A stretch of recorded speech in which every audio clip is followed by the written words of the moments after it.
जाए। पूछता है कि क़यामत का दिन कब होगा। सो जब आंखें चुंधिया जाएं और चांद गहना जाए और सूरज और चांद जमा कर दिए जाएं, उस दिन इंसान कहेगा कि कहां है भागने की जगह। कहीं नहीं, कोई जाए पना नहीं। उस रोज तुम्हारे परवरदिगार ही के पास तुम्हें जा ठहरना है। उस दिन इंसान को जो अमल उसने आगे भेजे और जो पीछे छोड़े होंगे सब बता दिए जाएंगे। बल्कि इंसान आप अपना गवाह है, अगरचे उज़्र माज़िरत करता रहे।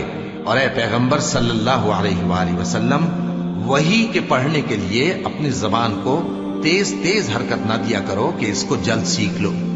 इसका जमा करना और पढ़ाना हमारे जिम्मे है। सो जब हम इसे पढ़ा करें तो तुम उसको सुना करो और फिर उसी तरह पढ़ा करो। फिर उसके मानी का बयान भी हमारे जिम्मे है। मगर लोगों, तुम दुनिया को दोस्त रखते हो